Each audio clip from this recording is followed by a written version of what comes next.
Assalamualaikum warahmatullahi wabarakatuh. Waalaikumsalam warahmatullahi wabarakatuh. Selamat pagi semuanya. Pagi, Pak. Oke, Pak. Baik, sebelum kita mulai, seperti biasa, alangkah baiknya kita awali dengan berdoa menurut agama dan kepercayaan masing-masing di Indonesia.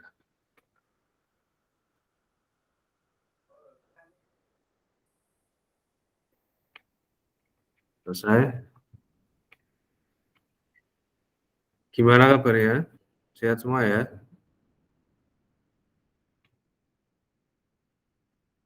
Sehat, Pak. Sehat, Pak. Alhamdulillah sehat, Pak. Suara saya jelas ya? Terus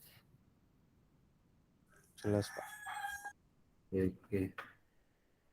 Baik, di pertemuan pada pagi hari ini kita akan membahas mengenai kepemimpinan ya. Slide-nya itu sudah ada di Polino, mungkin bisa di-download.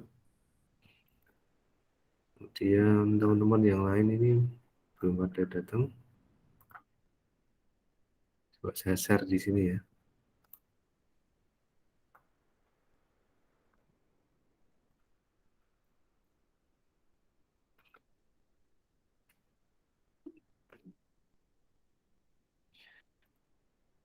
Sebelum saya mulai, untuk tugasnya itu masih banyak yang belum mengumpulkan, dan yang tugas pertama menurut saya yang betul itu Mas Tangguh ya, tadi saya cek. Yang lainnya itu kok cuma deskripsi. Jadi tugas pertama itu kan Mas Mbak semuanya, Mbaknya sudah datang belum? Belum ya. Itu kan mengidentifikasi soft skill pengusaha ya. Jadi bukan soft skill deskripsinya ya, tapi ada katakanlah gini, Mas mengidentifikasi beliau Pak Rektor kita ya di Nusa Songgo itu kan ya, kriterianya pengusaha sukses juga ya. Nah, soft skill beliau itu apa saja kok bisa sampai membangun Udinus sebesar ini kan ya. Kalau punyanya Mas Tangguh dicontohkan Elon Musk ya Mas Tangguh ya kalau nggak salah ya. Ya, Betul Pak. tidak? Nah, Betul, Pak. contohnya seperti itu ya. Bukan kok pengertian itu aja, tidak. Sebentar nih. Saya lihat kan punyanya Mas Tangguh ini ya. Nggak apa-apa ya Mas? Enggak, Pak. Tangguh ID.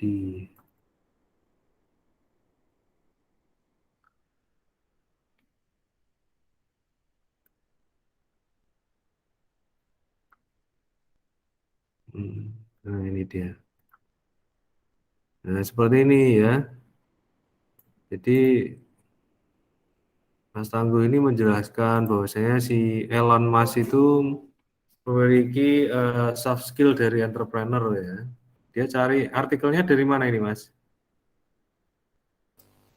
Itu pakai bahasa Inggris, Pak. Coba saya lihat lagi. Oh jenengan terjemah kayak gitu. Ya nggak Dari apa-apa malah. Investopedia, Pak. Ya.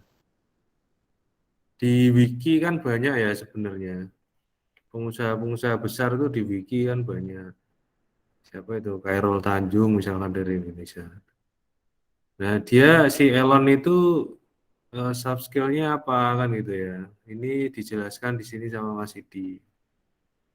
Jadi ada critical thinking ya. Jadi si Elon itu mampu melihat objek dan teknologi umum sebagai hal yang layak dikritik ya. Akhirnya dia berinovasi di teknologi tersebut ya, seperti mobil listrik ini.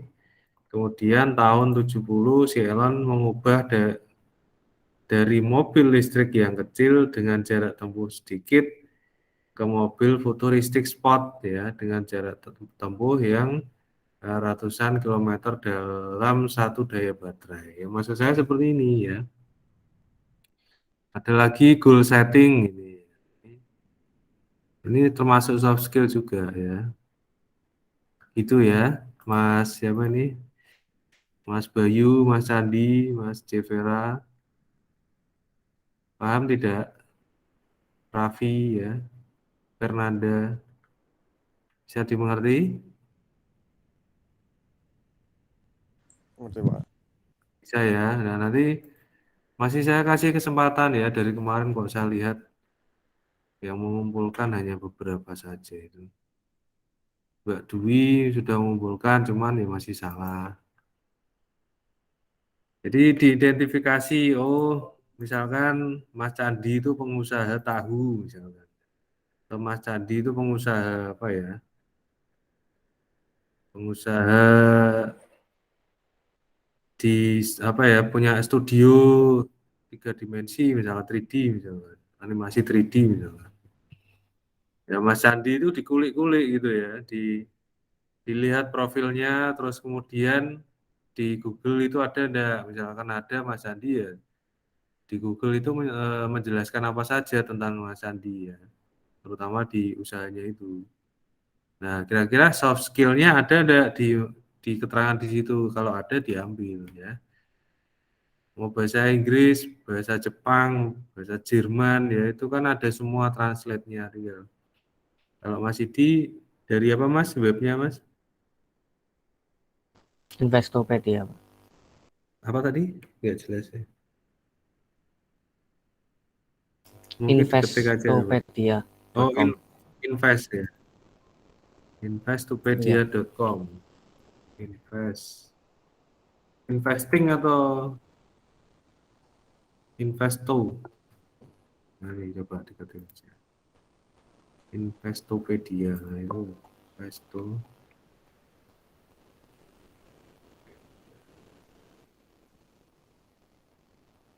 itu untuk Itu kan website ada. untuk Elon Musk, ya, Pak.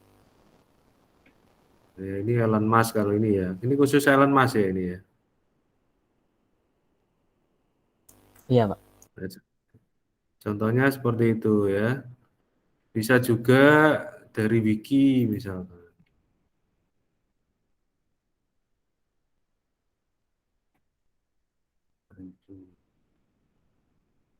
Rul Tanjung wiki misalkan. Wikipedia. Nah, di sini kan ya ada histori dia itu seperti apa. Nah, ini ada semua. Coba saya share ya.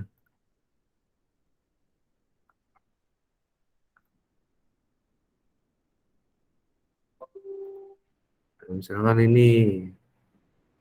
Nah, ini kan dijelaskan ada semua atau malah sudah bahasa Indonesia. Bisnisnya ketika kuliah. Nah, gini perusahaan konglomerasi apa ini bla bla bla membangun beberapa anak usaha. Nah, di sini karirnya kan ada. Nah, ini jelas malah di sini. Tinggal diambil soft skill dia itu apa kan itu. Nah, nah, ini kan bisa masuk ke soft skill ini.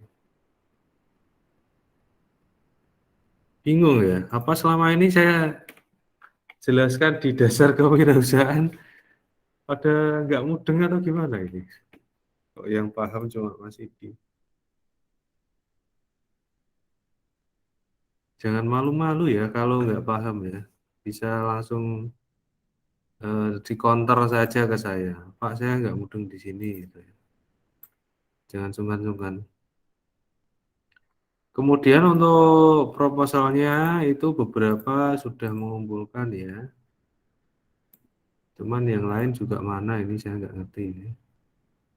Kemarin saya tawari tidak itu kelompoknya mau dibagi oleh saya atau pilih sendiri kemarin. Saya kok lupa itu. Kemarin gimana Mas Idi? Pilih sendiri Mas Idi. Pilih sendiri, Pak. Pilih Kemarin sendiri sudah ya. dicatat Pak Andi, Pak Iya Danang sudah sih. dicatat sama Pak Danang. Iya. Bentar, cek lagi.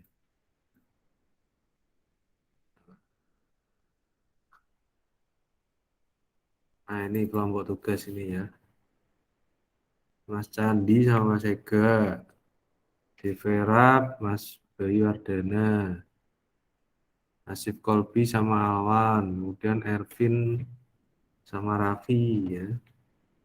Yuwana sama Dwi, Tangguh Idi sama Mas Bintang, Rival Taji sama Fernanda. Itu ya. Untuk template-nya dari proposal kan bisa lihat di Google juga ya. Cari aja di Google itu ada pasti.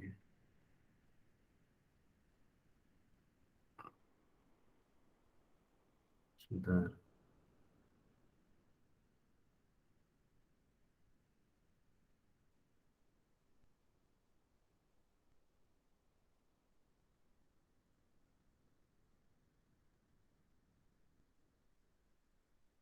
Ya, mungkin itu soal tugasnya. Yang tugas pertama mungkin dikerjakan dulu sebaik mungkin ya. Sampelnya udah ada semua itu, tinggal dicari. Kemudian kita kembali ke materi dulu ya. Jam segini perut saya kok sudah bunyi ya Mas. Kacau ini. Baik, soal kepemimpinan ya. Jadi di pagi hari ini tujuan dari pembelajarannya itu dengan topik kepemimpinan yaitu membahas nanti pentingnya kepemimpinan ya bagi seorang wirausaha. Kelihatan ya ini ya. Kemudian menjelaskan perbedaan manajer dan pemimpin ya.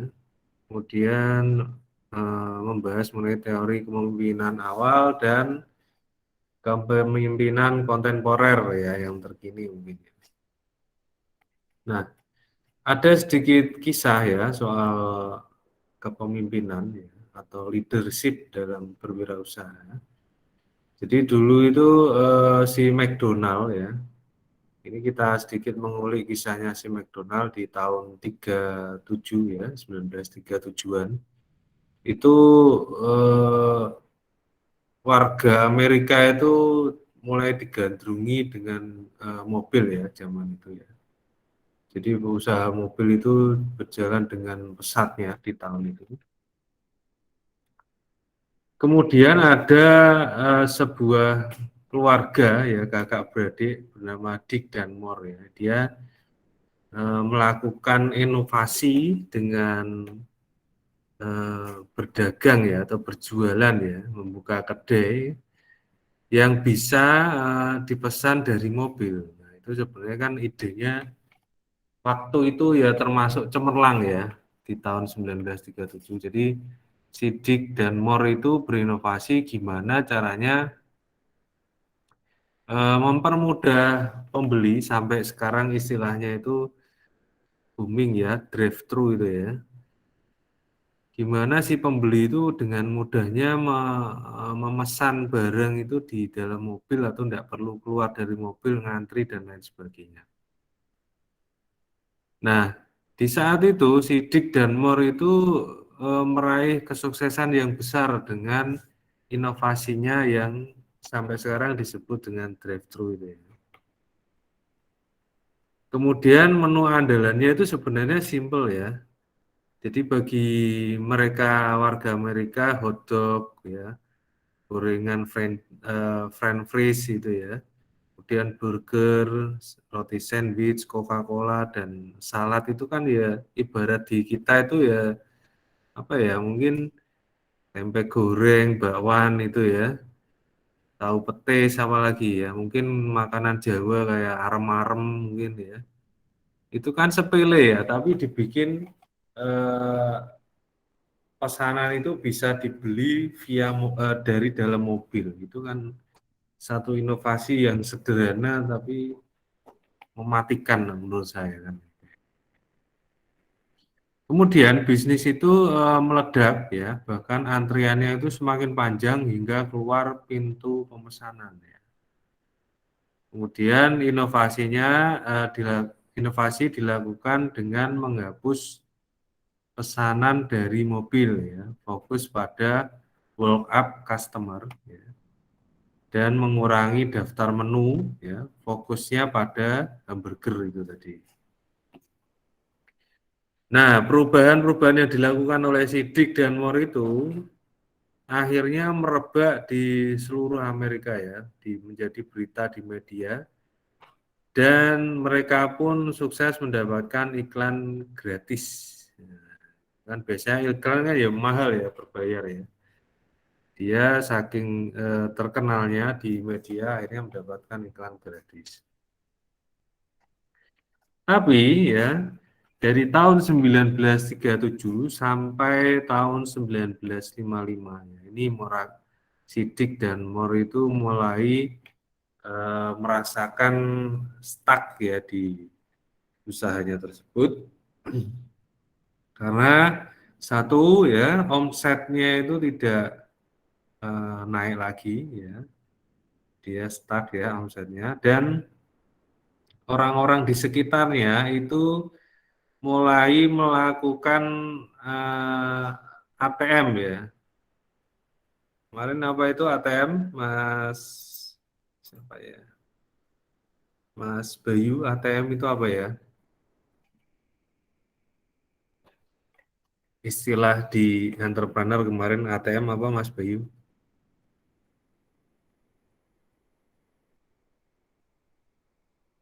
Mas Bayu ada atau pergi makan atau buka puasa atau gimana? Yang non Muslim bisa angkat tangan coba.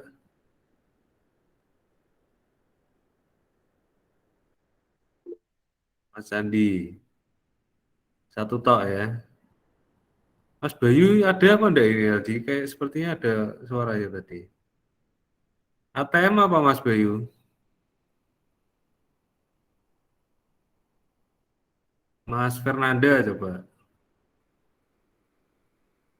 Silakan Mas Fernanda. Loh, kok pada diem? Lupa, Mas Pak. Fernanda, ya? Lupa. Lupa. Baik. Nah, itu Mas Bayu. Kenapa Mas mikrofonnya Mas? Rusak Enggak, lagi? tadi mikir, Ya? tadi baru mikir. Oh, baru mikir. Baik. Baik, cerdas ini Mas Bayu ya. Betul sekali. Saya catat Mas Bayu. Bayu Ardana. Bayu Ardana ya. Oke. ATM itu amati, tiru, modifikasi ya. Itu jurus utama ya menurut saya melakukan kegiatan wirausaha atau memupuk jiwa entrepreneur kita. Apapun yang kita lihat, kemudian apapun yang kita dengar ya, atau mungkin kita sampai rasakan, itu berlakukanlah metode ATM tadi. Amati, tiru, modifikasi untuk mencapai usaha yang baik. Maka memang si Dick and Moore ini mengalami kendala ya di tahun 1955 ini ya. Usahanya stuck ya, penghasilannya tetap nggak naik. Kemudian seperti saya juga ini juga stuck ini ya. Tadinya setiap bulan itu saya minimal dapat dua pelanggan itu sudah bagus ya. Dua pelanggan RT RW Net itu ya. Nah, akhir-akhir ini menginjak endemi sudah mulai langka ya. Akhirnya saya mulai berpikir gitu ya dengan ATM juga di samping pesaing-pesaing itu sudah mulai pada masuk ke area saya gitu ya. Dia ada Iconet, kemudian dari Fiberstar. Kalau Fiberstar sih belum masuk ke banget ke area saya. Si Icon ini yang mulai Iconet dari PLN itu. Ada yang pernah dengar Iconet?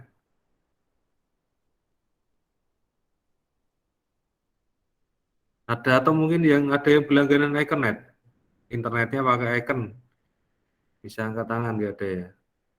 Baik, ada ya. Baik, saya lanjutkan. Itu kan ya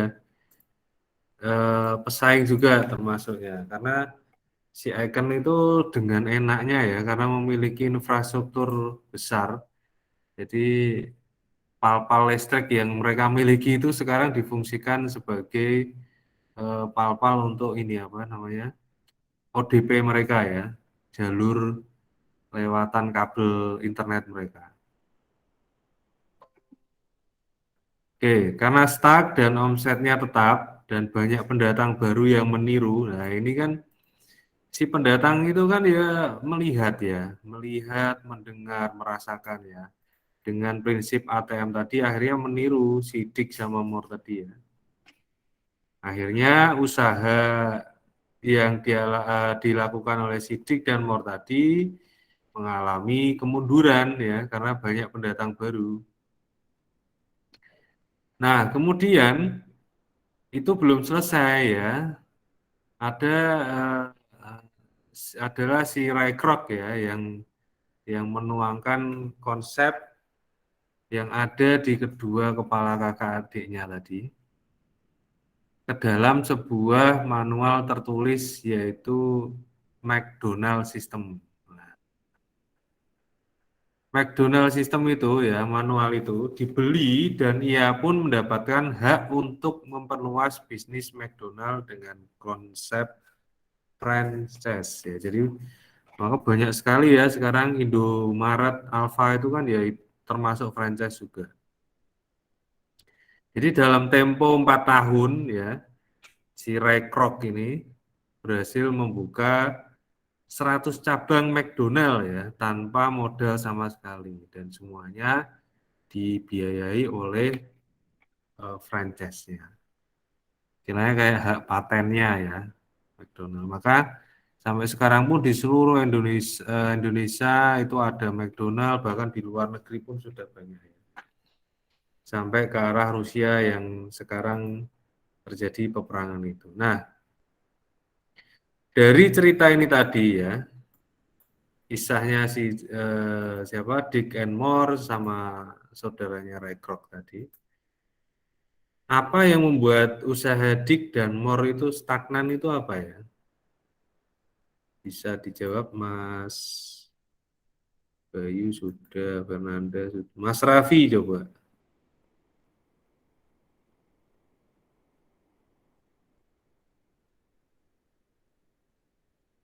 Silakan Mas Raffi.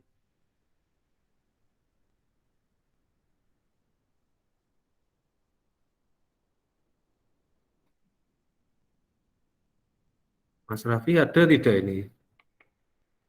Atau sedang menyiapkan sahur sesi 2 ini? Mas Raffi?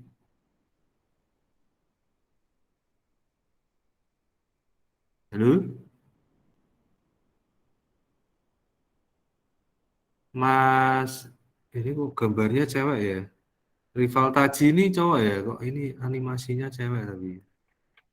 Rival Taji, silakan dijawab. Apa yang membuat usaha Dick dan More stagnan? Yang lain saya diam dulu, nanti saya tunjuk. Rival Taji, nggak ada lagi orangnya. Ini pada kuliah ditinggal pergi atau gimana ini ya? Ini goib ini ya. Yuana Lestari coba.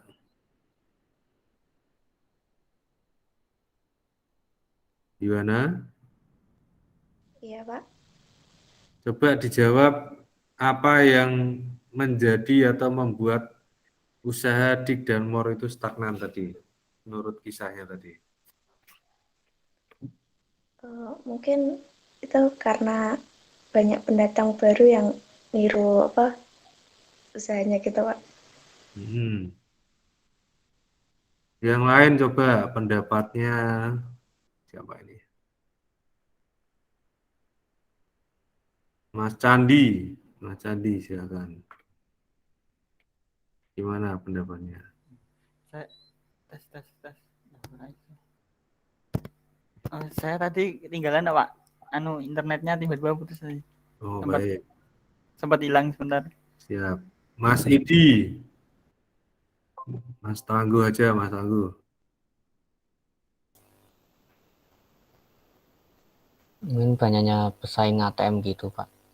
Dan juga belum ada hak paten untuk memperluas itunya apa franchise-nya.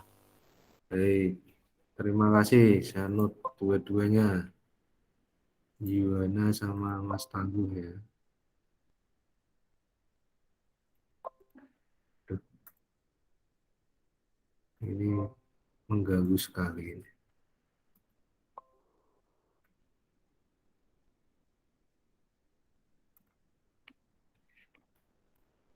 Tangguh, Yuwana.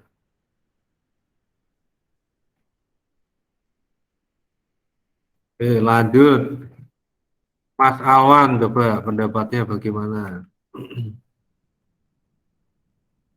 Mas Awan. Awan Hanan.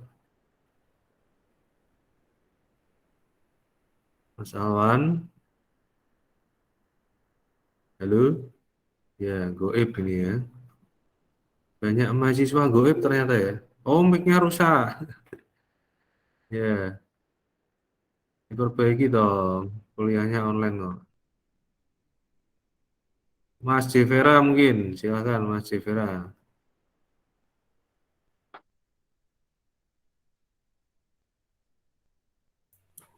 Hmm.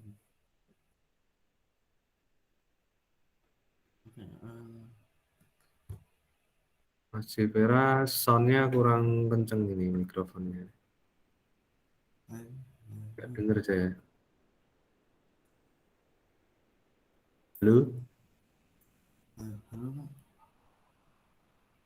Suaranya pelan sekali Mas Jevera.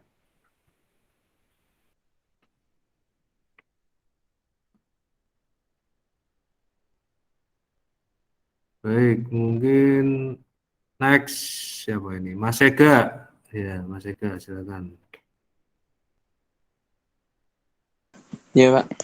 Oke, kira-kira menjawab pertanyaan apakah yang membuat usaha Dik dan More stagnan itu apa? Tadi saya agak telat Pak. Oh, baik. Mbak Dwi Ayu terlambat juga atau bisa mengikuti? Suaranya putus. Suaranya putus-putus, baik. Gimana sih Mama juga? Oke. Baik, jawaban dari Mas Tangguh dan Mbak Yuwana tadi mendekati betul ya. Kemudian disempurnakan bahwasannya si Dick and More ini memang tidak memiliki jiwa kepemimpinan yang dimiliki oleh saudaranya si Ray Kroc ya. Nah, itu menjawab pertanyaan berikutnya. Apa yang membuat si Ray itu berhasil? Ya karena dia memiliki jiwa kepemimpinan tadi ya. Maka di sini dijelaskan bahwasannya kepemimpinan itu tanpa kepemimpinan ya, itulah kepemimpinan. Kemudian tanpa kepemimpinan, entrepreneur itu akan terhenti ya. Jadi dia akan stagnan kalau tidak memiliki jiwa leadership. Nah, dengan leadership maka usaha itu akan tumbuh ya menjadi besar dan luas. Nggak cukup inovasi, nggak cukup hanya dengan kreatif ya. Semuanya itu belum cukup kalau kita belum memiliki jiwa leadership. Nah, dari cerita itu tadi, maka kita bisa lihat di sini ada satu grafik ya dari Maxwell, yaitu grafik kepemimpinan ya. Jadi tanpa kepemimpinan, mimpi itu akan terbelenggu. Nah, kalau kita lihat grafiknya di sini, suksesnya itu besar, tapi dia tidak memiliki jiwa kepemimpinan ya. Maka dengan bekerja keras, kesungguhan dan kejujuran itu dia mencapai skor 8 ya di sini kalau kita lihat. Kalau bekerja lagi 2 kali lebih keras ya dan skornya yang diperoleh itu tidak bisa sama dengan 10 ya karena sudah capek dia. Sudah capek, banyak bekerja dan maksimalnya itu paling 8,5. Itu kalau tidak memiliki jiwa atau watak leadership, kemampuan ya, ability kemampuan leadershipnya itu kurang. Jadi basa Jawane Mas Mbak iki wis kerja ngenteng ya, wis mati-matian tapi nek ora duwe jiwa leadership, ya usahane paling ngono-ngono kuwi kan gitu basa Jawane gitu. Bahasa Jermannya seperti itu. Memang kita harus secara natural itu mengasah ability kita ya, kemampuan kita ke arah leadership juga. Karena di leadership itu kita nanti mampu mengatasi masalah-masalah yang timbul dalam berwirausaha. Ya. Maka kalau dilihat seperti ini grafiknya, basa Jermannya wis kerja ngonteng ya, banting tulang untuk usaha sekeras mungkin, tapi kalau kita tidak bisa berpikir dengan kemampuan leadership kita ya, nah dapatnya paling segitu-gitu aja. Sama halnya yang saya alami saat ini ya. Contoh gampang ini saya memberi bocoran dengan datangnya pesaing-pesaing yang ada ya, yang kategorinya dia malah bukan RT RW net ya, dia ISP malahan. Itu kan sama saja saya itu melawan raksasa ya. Saya ibaratkan PLN, kemudian IndiHome, kemudian apalagi Fiberstar, MNC mungkin ya. Itu kan raksasa yang sudah berjalan tahunan ya. Apalagi si merah itu IndiHome. Dia sudah berjalan tahunan. Nah, saya itu apa kan gitu. Saya hanya membantu warga sekitar sebenarnya. Konsepnya RT RW net itu tadi ya, internet antar RT dan RW saja. Nah, kalau kita tidak berpikir lebih jeli untuk bisa melihat peluang bisnis yang ada, maka usaha yang saya tekuni itu umurnya akan seumur jagung ya. Tidak akan lama gitu. Maka saya akhirnya berinisiatif menentukan pangsa pasar yang saya cari ya. Ya rata-rata kalau raksasa yang saya sebutkan tadi itu pangsa pasarnya itu ya bisa dibilang menengah ke atas ya. Karena orang akan berpikir itu mengeluarkan uang ratusan ribu ya. 300, 400, 500 hanya untuk bisa berselancar di dunia maya itu bagi menengah bawah itu akan sangat kesulitan. Ya. Dia akan sangat kesulitan karena biaya hidupnya itu sudah tidak mencukupi. Apalagi ditambahi dengan faktor-faktor yang lain. Misalkan apa sih wong internet beli kuota aja murah kan gitu. Nah, itu sudah repot kalau punya pikir seperti itu. Maka saya akhirnya berpikir macam-macam itu. Mungkin kadang Mas Mbak melihat status saya di WA ya. Ada yang pernah coba lihat-lihat status saya di WA? Itu salah satu langkah untuk mempertahankan usaha saya juga sebenarnya. Jadi saya kadang contoh misalkan di waktu-waktu tertentu misalkan seperti Ramadan ini untuk menarik customer ya saya buka free biaya pemasangan misalkan. Nah, itu kan bisa mengasah ability untuk leadership juga. Karena masalah itu pasti akan timbul gitu. Dan pesaing itu ada, bahkan sekelas si ini McDonald sendiri pun mengalami kan gitu. Bisnis yang dilakukan di McDonald ini mengalami. Jadi tetap nanti Mas Mbak itu kalau menjadi wirausaha, hal seperti ini akan terjadi. Bahkan saya tidak sungkan-sungkan untuk bertanya gitu ya, apabila melihat suatu keanehan gitu. Misalkan contoh gampang di penjual-penjual eceran makanan itu ya. Di penjual-penjual eceran di makanan di pinggir-pinggir jalan seperti Sempolan itu ya. Saya juga heran, kok Sempolan itu bisa buka cabang sekian banyak itu, emangnya omsetnya berapa kan gitu. Nanti ada lagi yang namanya itu yang suka jajan itu ya, mungkin yang cewek-cewek itu. yang ada telur digulung-gulung itu apa namanya Mbak Yuwana itu? Nggak pernah ya. Jadi ada makanan-makanan aneh itu seolah-olah itu nggak perlu, tapi dibikin perlu gitu loh. Karena pikiran konsumtif warga Indonesia seperti itu. Apa sih telur cuma dimasukkan di dalam botol, kemudian apa namanya disangrai di apa itu namanya panci itu ya, kemudian digulung pakai apa namanya digulung pakai bahasa Jawa ini bideng gitu ya, apa lidi ya, digulung pakai lidi itu tuh kan makanan apa gitu loh, sampai mereka tuh berinovasi seperti itu hanya untuk menarik eh, minat dari pembeli gitu loh, itu makanan apa gitu. Sampai ada dari Bandung itu muncul namanya seblak, itu makanan apa toh kan gitu. Nah, saya lihat ya macamnya kayak Indomie itu ya. Oh, dia cuman bumbu, dikasih telur, dikasih mie gitu. Ya kayak gitu kok laku gitu ya. Pernah tidak berpikir seperti itu. Jadi peluang-peluang usaha itu kalau memang tidak didasari dengan kemampuan leadership itu nanti juga akan kesulitan gitu menghadapi masalah-masalah yang ada. Itu ya.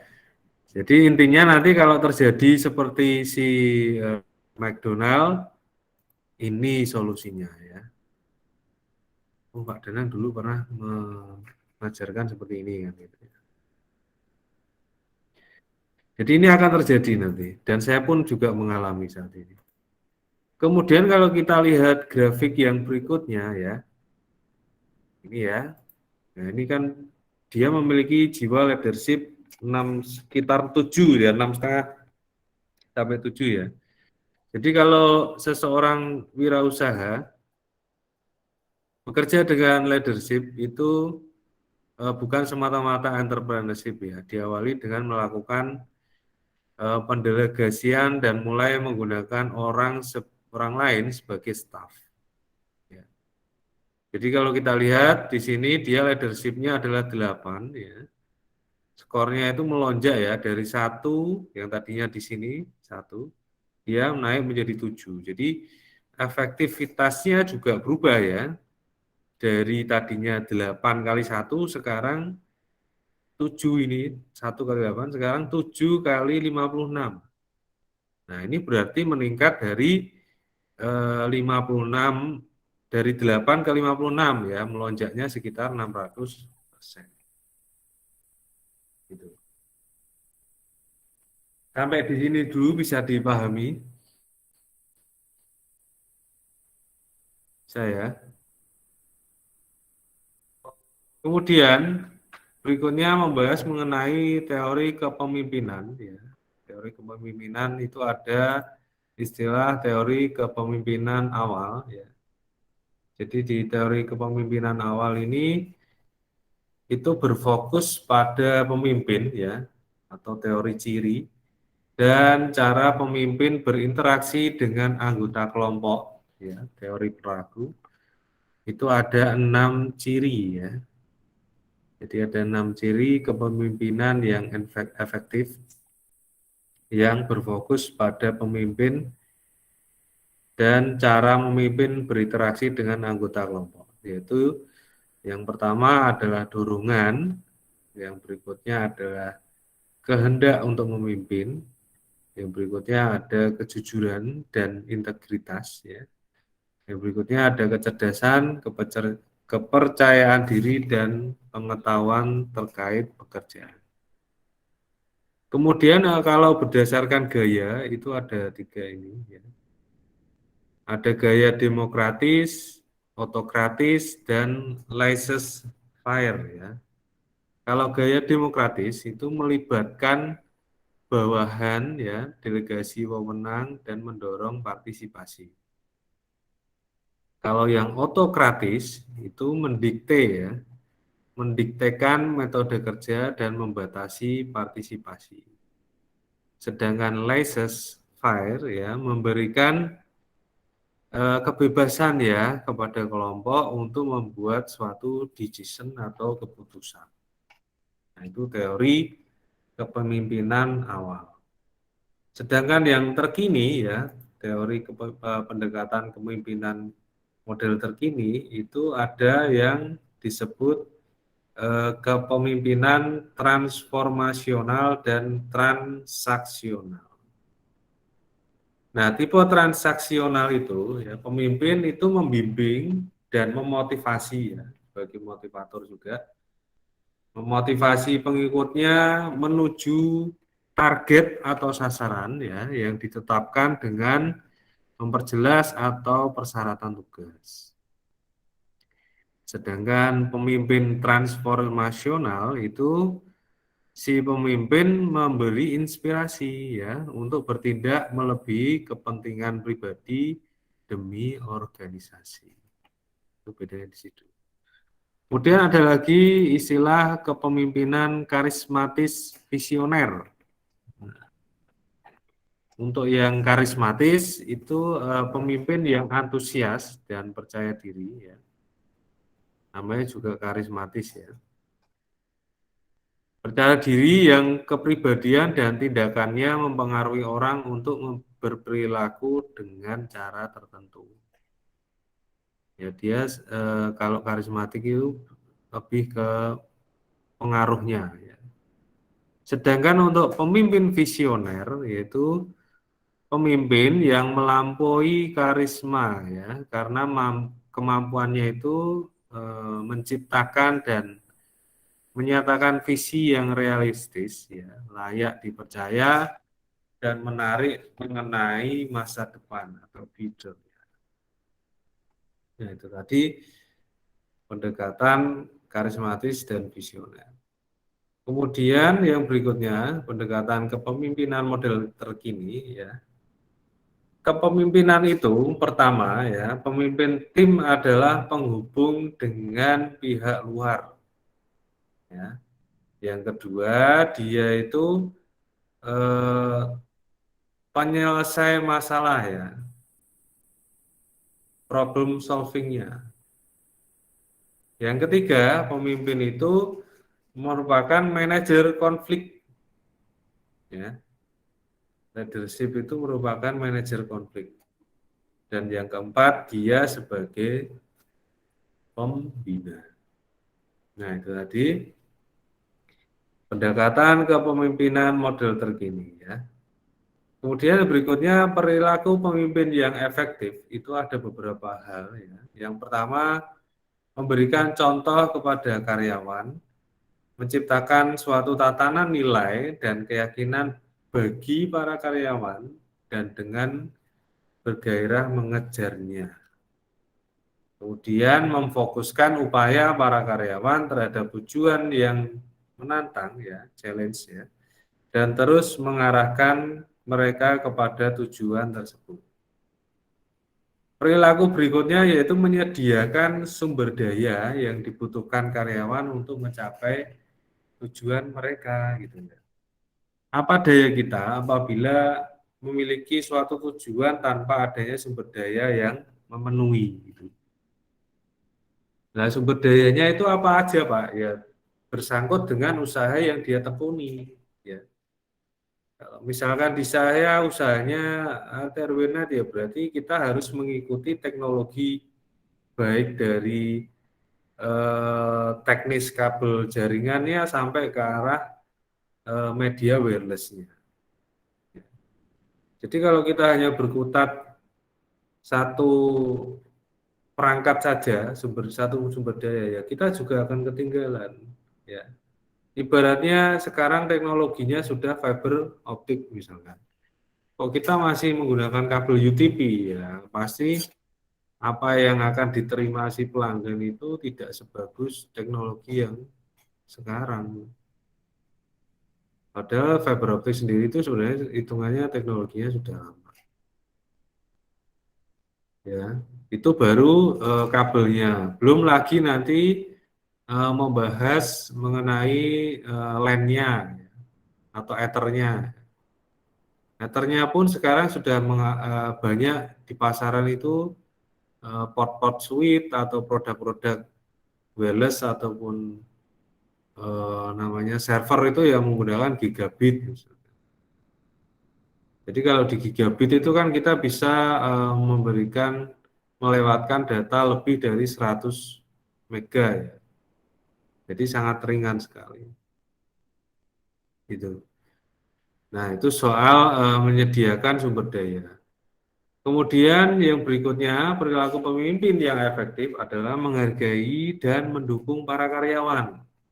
Ini juga merupakan perilaku leadership yang efektif karena bagaimanapun juga kita itu adalah manusia.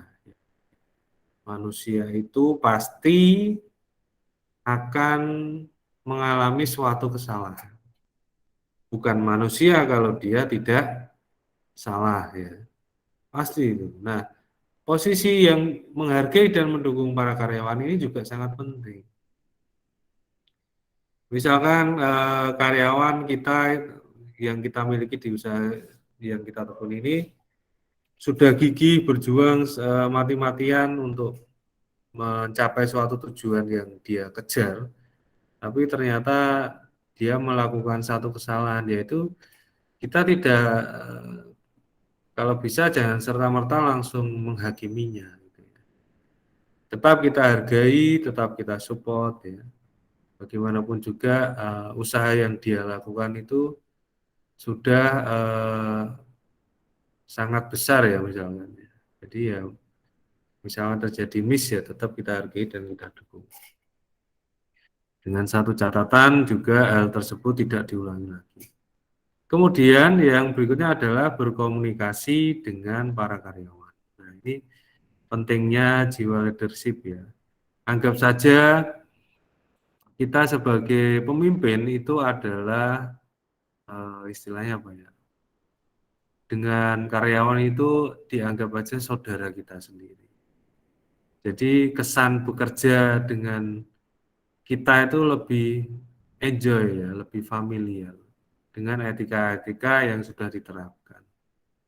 Jadi tetap berkomunikasi dengan baik dengan karyawan itu merupakan perilaku leadership yang efektif. Baik, sampai di sini dulu. Ada yang mau ditanyakan? Silakan. Monggo. Yang bertanya akan saya catat nanti.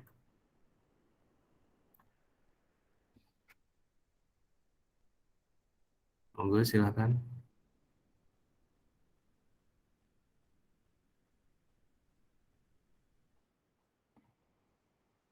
Pak mau tanya Pak. Iya, silakan Mas Ega. Tadi di PPT Pak. Ya, yang mana? Bentar. Yang lupa ya, Pak. Nah, yang hijau itu Pak. Ini. Ya. Ya, gimana? Ini yang ketiga tuh pemimpin adalah manajer konflik tuh gimana ya Pak maksudnya Pak? Ya, jadi kita sebagai pemimpin itu harus bisa memanage konflik yang ada. Karena dalam melakukan usaha Mas, konflik itu enggak hanya satu. Ya. Konflik itu pasti dalam sehari itu bisa terjadi berkali-kali juga ada. Nah, makanya kita sebagai pemimpin itu harus pandai memanage konflik yang ada. Contoh, prioritas utama masalah yang harus kita selesaikan itu mana dulu? Ya, itu diutamakan. Dan manajer konflik itu maksudnya seperti itu. Jadi tidak mungkin dalam menekuni suatu usaha itu kita hanya mengalami masalah itu cuma sekali gitu ya. Tidak. Bahkan dalam satu hari itu bisa lebih dari satu sekali. Masalah itu juga konflik itu juga terjadi gitu. Di dalam usaha yang kita tekuni. Itu Mas maksudnya. Iya Pak. Oke. Betul Pak. Oke. Ada lagi silakan Senut. Mas Eko. Kalau tidak ada mau ditanyakan lagi? Kalau tidak ada, saya ingin Mas Mbak mempresentasikan dari tugas menyusun ide bisnis ya. Ini kok masih banyak ya yang belum ya, yang lain gimana ini? Ini kelompok yang Mas Alwan mungkin. Coba Mas Alwan sama Mas Asif ada enggak? Hadir enggak ini? Mas Asif Kolbi. Asif Kolbi. Enggak hadir ya. Mas Alwan saja. Mas Alwan masih belum kelihatan atau Iya Pak, kemana tadi Mas? tadi ngambil headset Pak. Oh, iya. Silakan Mas, coba dipresentasikan ide bisnisnya Mas Alwan. Benar Pak.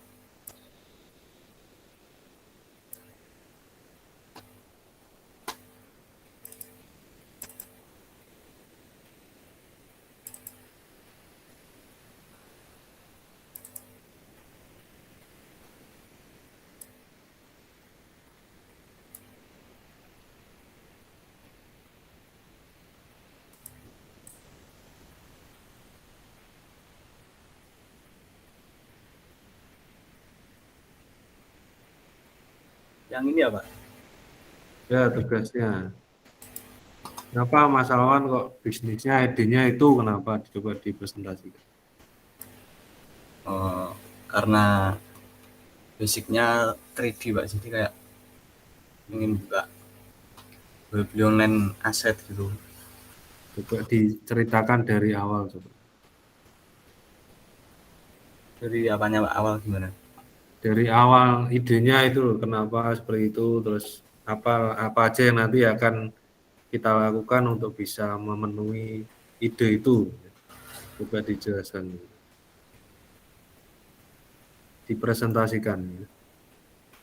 Ya awalnya Pak karena suka 3D aja terus pengen nyoba jualan aset gitu di website online.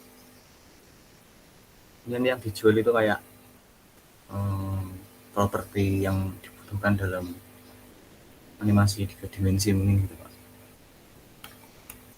Nah, saat dengan tadi karena pengen ya, jadi usaha kalau pengen itu ya repot juga. Tadi saat Mas awal ingin menekuni itu, sudahkah berpikir di situ lawannya itu sudah ada atau belum? Maksudnya ide yang Mas terapkan nanti itu sudah dipakai orang atau belum? Sudah Pak, saingannya juga ya ada gitu. Saingannya nggak ada? Halo? Iya gimana Pak? Pesaingnya ada atau tidak? Ada Pak, pesaingnya ada. Nah, untuk mengatasi si pesaing itu apa yang akan Mas lakukan? Ya, mungkin lebih menghadirkan produk yang lebih bagus dari pesaing. Di sini dijelaskan free plasma ya, berasal dari model 3D modeling ya. Kalau di NFT itu kan ya sudah banyak ya sebenarnya ya. Ini seolah-olah Mas itu mengikuti jejak kakak kelasnya ini ya. Si Sultan ya ini ya. Cuman kalau Sultan kan arahnya nggak 3D ya. Strategi pemasaran agar karya dibuat di mana pembeli, maka dibutuhkan pengetahuan produk karya aset itu.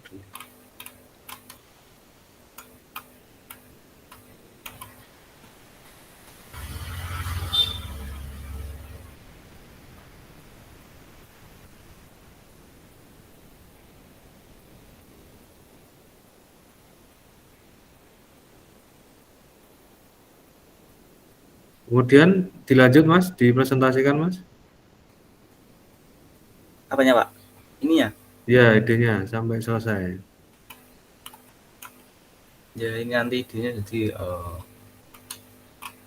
menjual asetnya apa ya, per objek gitu Pak, dihargai mungkin satu objek $1 atau nanti bisa naik lagi gitu, tergantung pasar yang di websitenya itu sama kesulitan objek yang dibuat.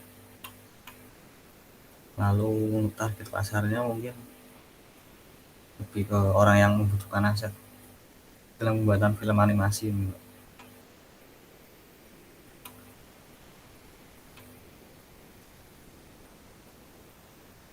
Sudah gitu aja. Ya, sudah. Baik, terima kasih. Ya. Mungkin selanjutnya Mas Sandi sudah belum ya?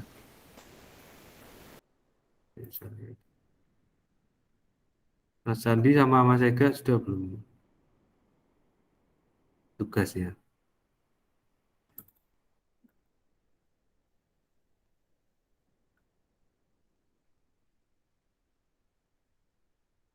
Halo Mas Sandi, Mas Ega. Oh ya, sudah Pak. Sudah, ya, monggo silakan dipresentasikan. Oh ya Pak. Mas Ega atau Mas Sandi?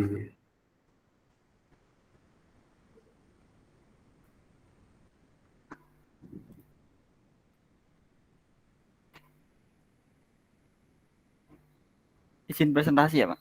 Ya, silakan. Ini Pak. Baik, silakan dipresentasikan.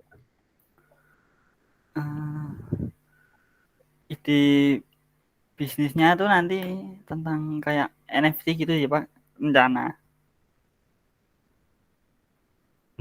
Kayak jadi ilustrasi karakter-karakter gitu.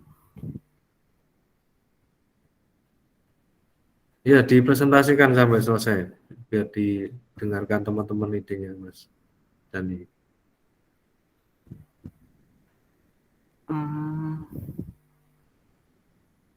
Jelasnya bingung Pak. Lah idenya yang buat sendiri kok malah bingung. Nanti kalau ujian TA bagaimana itu? Apa saya bingung mau menjelaskan gitu ya. Nanti langsung dikasih C kamu ujian TA seperti itu. Itu tentang karya ilustrasi NFT yang diproduksi kurang lebih bisa sampai ribuan gambar gitu Pak. Dengan apa tuh tipe-tipe karakter yang beda-beda, buat yang unik-unik untuk menarik peminat. Terus kan rata-rata di NFT gambar-gambar gitu Pak. Kalau misalnya bisa berhasil itu nanti rencana juga dibuat jadi desain kayak pakaian gitu, kayak hoodie, kaos, terus jaket gitu-gitu sih Pak. Dari penjualan karya ilustrasinya itu Pak. Sampai berpikir seperti itu ya. Iya, Kak. Kalau berhasil kira-kira udah 50% gitu bisa laku NFT-nya, mau dikembangin lagi ke kayak jadi sebuah brand pakaian gitu Pak. Oke. Terus?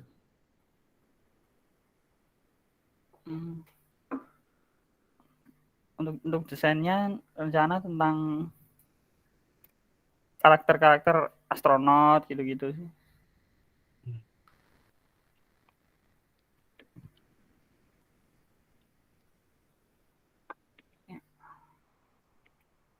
Kurang lebih gitu sih Pak.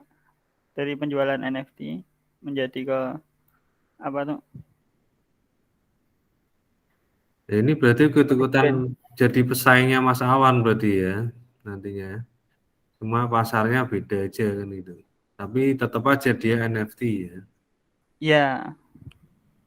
Atau jangan-jangan tadi wes gampangnya Dewi NFT wae gitu ya. Ben idene podo. Kok semua NFT gitu ya. Jadi begini. Enggak, ini udah lama Pak rencananya Pak. Udah jalan malah. Belum, tapi rencananya sudah lama Pak.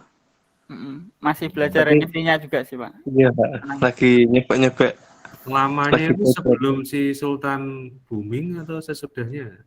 Ya sesudah itu terus Nah, kebetulan kepikiran. ya ini kadang kan seperti ini ya.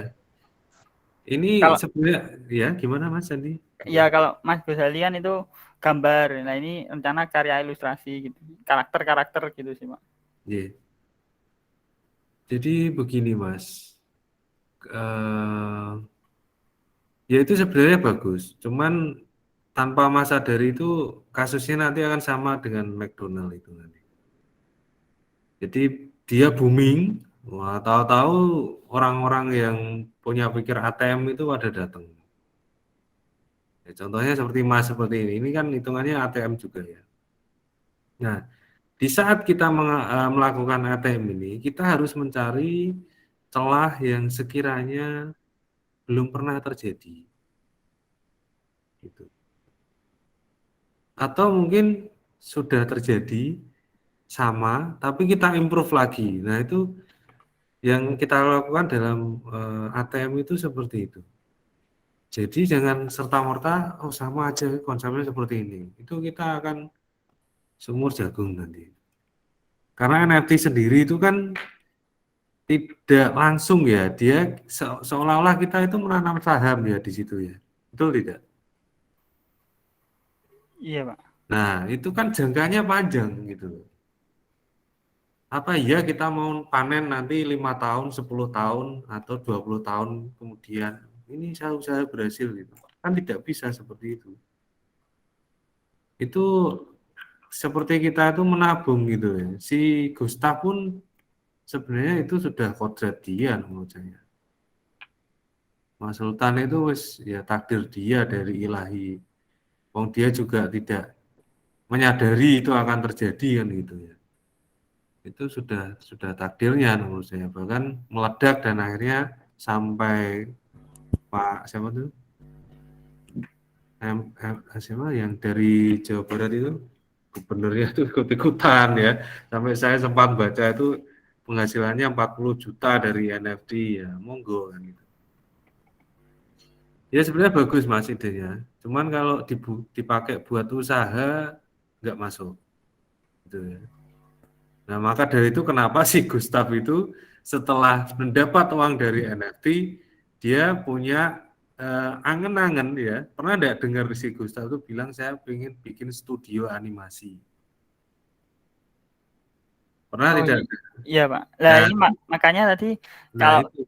bisa berhasil dilanjutkan ke desainnya itu jadikan sebuah brand pakaian gitu. Nah, itu yang baru kita memulai langkah usaha di studio animasi itu. Itu baru usaha.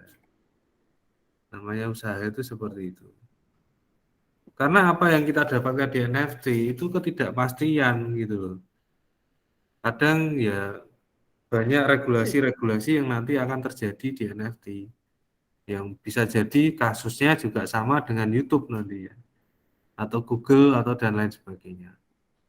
Dulu kita misalkan jadi konten kreator itu kan ya syaratnya ringan ya. Ada yang sudah jadi konten kreator YouTube di sini?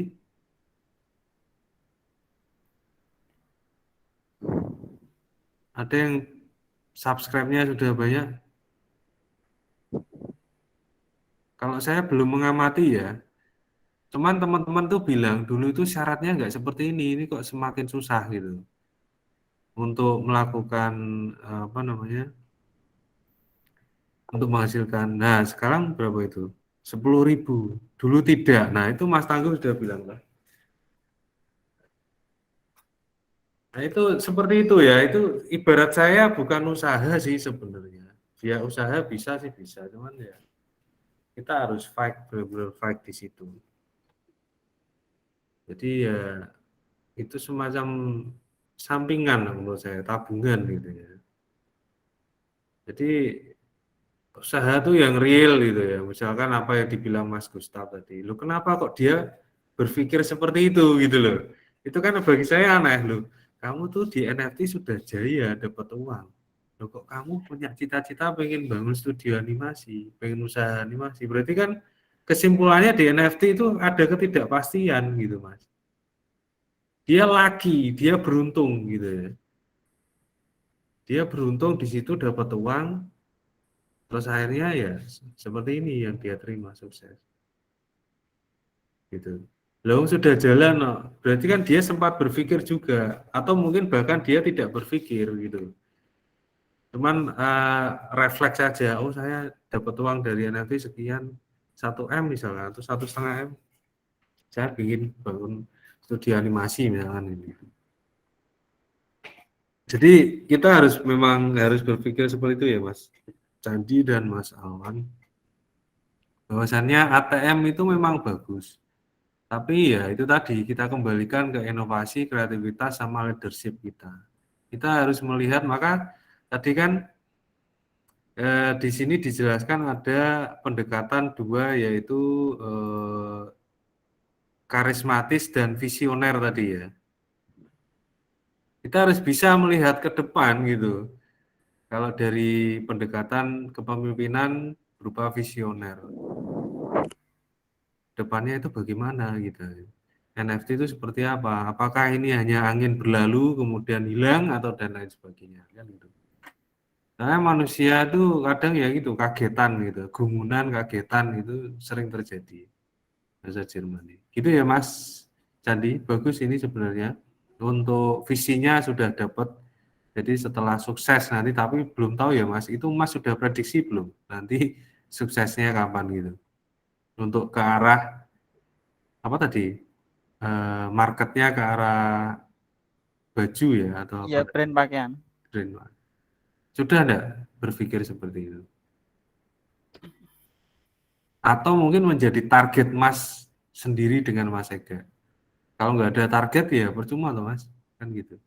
Kira-kira ditarget berapa bulan atau Target paling lama setahun, Pak. setahun Kalau bisa berjalan dengan apa tuh jalan terus itu, Pak. Baik. Tapi sudah dijalankan ini. Sudah mulai desain Pak. Oh, baru desain. Ada gambaran tuh sambil belajar tentang NFT-nya itu sendiri, Pak. Oh. Ya masih mempelajari blockchain-nya itu, Pak. Baik. Pemasarannya berarti belum ya? Belum, masih produksi. Jadi desainnya itu diproduksi banyak dulu, Pak. Misalnya mau memproduksi 1000 desain, dikumpulin dulu itu, Pak. Baik, ya. Oke, semoga nanti setahun ke depan sukses ya nanti desainnya. Terima kasih Mas Candi, Mas Ega. Pemikirannya sudah bagus ini berdua. Masih, Pak. Oke, sama-sama. Kemudian Mas Jevera dengan Bayu Ardana. Kemudian satunya siapa lagi Mas? Kemarin 3 orang ya Mas Jevera? Enggak Pak, jadinya satunya siapa ya? Ini kok malah belum kesimpan. Jadinya 2 orang Pak. Hah? Jadinya 2 orang. Oh 2 orang, baik. Sudah Mas ini Mas tugasnya? Proposalnya? Kurang sedikit sih Pak. Berarti belum di-upload ya? Iya belum. Baik, segera ya nanti ya. Ini untuk due date-nya juga saya tidak membatasi ya pengumpulan tugasnya. Jadi nanti tugas 1 tetap dijalankan. Berarti kalau revisi yang tugas 1 tinggal nanti upload situ lagi ya Pak? Iya. Ya. Yang lama dihapus saja Mas, yang lama. Misalkan sudah mengumpulkan tugas 1, dihapus saja kemudian diupload lagi. Uploadnya di mana Pak? Di minggu ke berapa ini sebenarnya? Ketiga. Sebentar. Dia minggu ke 3 ya. Pengumpulan tugas minggu 3 ini. Jadi 1 di sini enggak apa-apa. Berarti yang individu sama proposal. Proposal ya. Oh, iya Pak. Ya, di situ aja enggak apa-apa. Nanti dipisah di nganunya ya. Di namanya ya. Biar saya tidak bingung.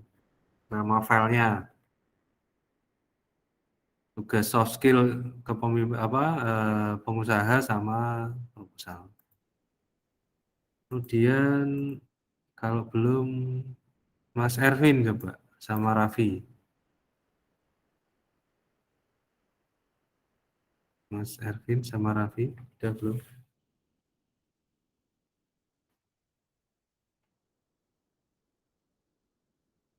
Nah, ini masih goib ini Mas Raffi. Dari tadi belum kembali arwahnya ini ya. Arwahnya belum kembali ini. Baik, selanjutnya Mbak Yuana sama Mbak Dwi.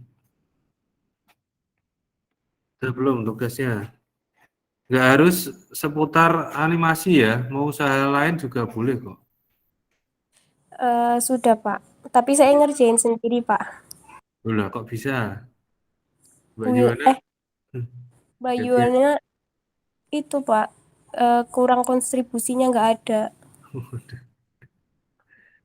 Gimana Mbak Yuana? Baik, coba Mbak Dwi, silakan dipresentasikan. Eh, saya pakai HP nggak apa-apa ya, Pak? Ya, usahanya apa idenya? Ya, baik, Pak. Mbak Dwi yang dari manajemen itu ya? Iya, Pak. Waduh, Maaf, kecil Pak, sekali. sudah kelihatan. Oke, sudah. Ya, di ini sudah dikumpulkan belum ya? Seperti Sudah, Pak. oh sudah. Oke. Coba silakan dipresentasikan. Nah, benar, Pak. Untuk ide bisnis saya itu ada cuci mobil otomatis, di Oh ya. mana di mana cuci mobil ini belum banyak ada pesaing, terus Mhm. terus juga waktunya cepat, cocok banget untuk orang-orang sibuk yang membutuhkan waktu yang singkat untuk menyuci mobil, karena kan banyak sekarang yang kurang memperhatikan mobilnya bersih kan, Pak. Ya, masuk saya ya. Ya, terus apa ya, mereka itu kayak kurang waktu buat nyuci mobil gitu. Terus solusinya tuh saya mau membuat kayak bisnis cuci mobil tapi dengan mesin itu lebih efisien secara waktunya juga, Pak. Tuh. Mhm. Nah, untuk visinya itu bisnis saya terlebih dahulu bisnis saya itu saya namakan Quick Car Wash Automatic, yang berarti di situ ada car wash, berarti mengarah ke cuci mobil secara otomatis. Mhm. Nah, untuk visinya itu pelayanan jasa cuci mobil yang cepat dan bersih secara mengutamakan kualitas pelayanan premium untuk konsumen, sedangkan misi melayani pencucian mobil langsung di tempat kami. Dua, memberikan kepuasan pada konsumen dengan menjaga kualitas. Tiga, memanfaatkan teknologi yang semakin pesat dengan mengkombinasikan terhadap pelayanan jasa cuci mobil. Itu, Pak. Mhm. Untuk gambaran usahanya sih, Quick Car Automatic ini merupakan usaha yang akan menawarkan jasa pelayanan cuci mobil secara cepat, Pak. Singkatnya itu mengutamakan konsep yang sederhana untuk memberikan pelayanan yang unik terhadap konsumen agar konsumen bisa tertarik untuk mencoba dan menjadikan pelayanan jasa cuci mobil yang terbaik, Pak. Mhm.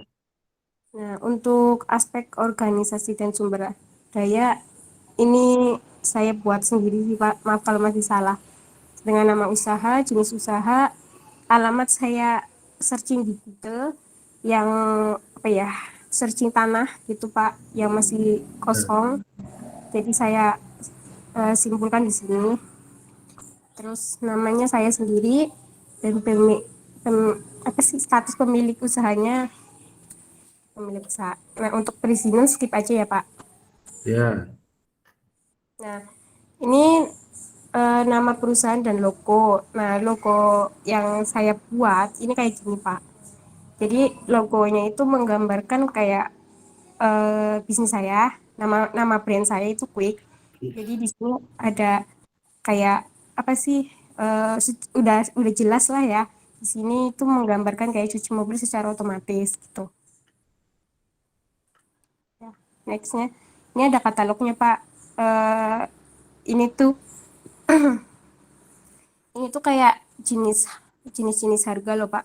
Kayak ada cuci hidrolik itu secara standar itu Ini kalau yang pakai manual itu 60.000 ya. Kalau iya nggak sih? Basicnya itu 80. Kalau yang pakai otomatis itu yang standar itu 135, yang basic itu. Ini yang kalau pakai itu cuci mobil secara otomatis, basicnya itu 135, standarnya 135, basicnya 170, dan yang elite-nya itu 200. Yang membedakan itu secara standar, basic, dan elite itu secara fasilitas yang kami berikan, Pak. Jadi ada harga, ada fasilitas gitu.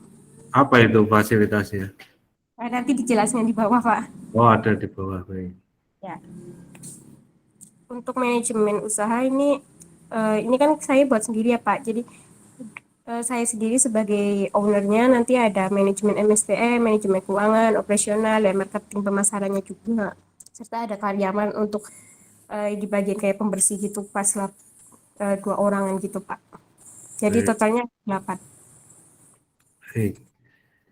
Nah, ini tuh selain ada cuci mobil, kami juga menyediakan berbagai perlengkapan motor juga, Pak. Untuk motor kayak ini ada Waxo Nano Super Wax, samponya gitu. Ya. Itu apa enggak rugi ya pakai sampo itu? Kan itu, Pak, ada harga, ada kualitas gitu. Nanti Oh, tinggal beli aja. atau Jadi belinya langsung dari distributornya gitu ya, biar murah iya, ya. Pak. Iya, Pak. Nah, Baik, dilanjut. jadi ini yang membedakan harga itu dari yang kasar itu, yang pertama itu mencuci seluruh bagian mobil yang menggunakan sampo Pulson Fresh Car, Class Car, sampo dan peralatan standar profesional. Itu yang harganya 135. Dan ini yang standar paket basic plus membersihkan bercak atau noda berkarat pada permukaan cat dan bagian mesin. Dan yang elite yang paling mahal itu 200.000, pakai standar pembersihan jamur, kerak pada kaca mobil, dan noda aspal pada permukaan cat mobil. Itu, Pak. Baik, baik. Kalau yang cuci hidrolik ini untuk motor ya, Pak. Oh, sampai motor juga ya ini ya? Ya, sekalian, Pak. Baik, baik. Nah, di sini ada aspek pemasarannya, Pak. Jadi aspek pemasarannya itu menjanjikan karena apa ya? Enggak. Karena pemilik saya kan di Semarang ya, Pak. Jadi di Semarang itu kan populasinya banyak. Sedangkan cuci mobilnya itu belum banyak yang menggunakan mesin gitu. Jadi saya mencoba buat inovasi ini Baik. buat kayak tidak mempunyai waktu buat cuci mobil gitu. Jadi dan peluangnya itu pasti banyak, Pak. Menjanjikan juga, insya Allah. Iya. Cuman biaya segitu pangsa pasarnya berarti menengah atas itu, Mbak, Iya, yang otomatis. kan, kan ini, Pak, untuk orang sibuk. Jadi kayak Ya, orang-orang betul. kantoran gitu, Pak. Saya nggak jadi nyuci itu kalau segitu harganya. Ya, nggak apa-apa. Baik, baik. Nah, Mungkin ini untuk saya sudah paham ini, Mbak, konsepnya ini. ya. Ini bagus ini menurut saya, proposalnya paling bagus ini punya Mbak Dwi ya. Jadi detail, komplit ya, semuanya ada semua. Dan ini real memang visinya Mbak Dwi sendiri atau Sebenarnya ini kayak motivasi kita tuh pernah buat proposal bisnis sebelumnya loh, Pak. Jadi gitu ya. pakai itu terus diperbarui aja. Karena begini Mbak, sebenarnya memang bagus ya cuci mobil otomatis itu, tapi di samping itu menurut saya ada kekurangan ya. Mungkin Ya, kekurangan ini bisa jadi acuan Mbak nanti karena biasanya itu keluhannya itu pelanggan itu catnya itu ya yang tergores ya. Akibat alat cuci mobil yang masih menggunakan sikat berbahan dasar plastik lah itu bahannya apa nanti? saya belum tahu sih, Pak. Belum tahu lah itu makanya karena lebih nyaman cuci manual sebenarnya nggak daripada yang otomatis karena nanti repotnya di situ maka nanti sebagai acuan. Selain itu ya selain dari cat mobil tergores akibat menggunakan sikat yang berbahan plastik tadi, putarannya itu juga berpengaruh ya. Karena sikat itu berputar cepat, maka plastik yang lama-kelamaan akan mengeras itu dapat melukai lapisan dari cat mobil, ya. Nah, itu juga jadi apa namanya, pertimbangan tersendiri nanti. Itu, oke. Terus ada lagi mungkin bisa jadi tempat yang tidak memadai misalkan. Kekurangan tempat cuci mobil otomatis nanti bisa jadi ya terkadang pengerjaannya itu tidak detail, itu juga pengaruh. Ya. Kemudian ada lagi, kalau otomatis itu kan berarti sela-sela itu kadang tidak terjangkau ya. Ya, bahkan tidak Oke. mungkin kalau kotoran yang menyelinap di sela-sela mobil itu bisa hilang gitu. Karena otomatisnya tadi. Ya maaf Pak, jadi saya mau menjelaskan juga ya Pak. Oke. Kan ini kan otomatis, terus nanti Oke. ada kayak 2 orang gitu yang eh, itu Pak, yang bagian kayak ngelap-ngelap itu coba ngecek lagi di Oh bagiannya gitu, dulu baik. gitu Pak. Jadi makanya tuh di situ ada 2 orang karyawan yang itu Pak, yang kayak sesudah keluar dari mesinnya itu dicek lagi gitu Pak, buat dilap-lap juga gitu kan. Itu kan perlu ada apa ya, MS apa sih, Ya, kontrolnya pelayaran tetap gitu ada. Pak. Baik, terima kasih banyak Mbak Dwi Ayu. Ini paling bagus proposalnya ini. Terima kasih atas presentasinya. Mungkin itu dulu, kita sambung lagi besok yang sudah bikin proposal ya. Mungkin ini sebagai referensi juga dari Mbak Dwi Ayu bagi yang lain yang belum atau yang masih kurang komplit ya penjelasannya dari Mas Candi atau Mas Alwan tadi, mungkin bisa diperbaiki lagi. Bisa kontak-kontakan dengan Mbak Dwi Ayu nanti untuk penulisannya. Ada yang mau ditanyakan soal kepemimpinan? Kalau tidak ada, absennya sudah saya buatkan itu. Silakan mungkin bisa absen di Kulino. Untuk Mbak Dwi sendiri bisa ya absennya ya? Bisa Pak, sudah. Baik. Terima kasih banyak atas kehadirannya di pagi sampai siang hari ini. Apabila tidak ada pertanyaan, saya cukupkan sampai di sini dulu karena nanti saya jam 10.20 itu lanjut ngajar.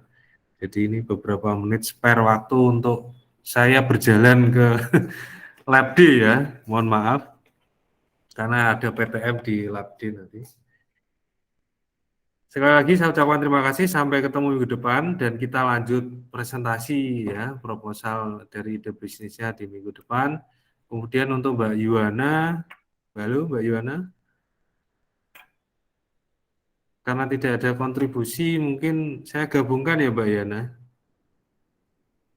Mbak Yuwananya mana ini? Saya gabungkan aja ke Mas Jevera ya sama Mas Bayu Ardana. Terima kasih banyak, sampai ketemu minggu depan dan marhaban ya Ramadan. Bagi yang beragama Islam, saya ucapkan selamat menunaikan ibadah puasa. Tetap semangat meskipun perutnya bergejolak ya. Wassalamualaikum warahmatullahi wabarakatuh. Selamat siang semuanya. Nanti saya share ini ya hasil recordnya di Kulino.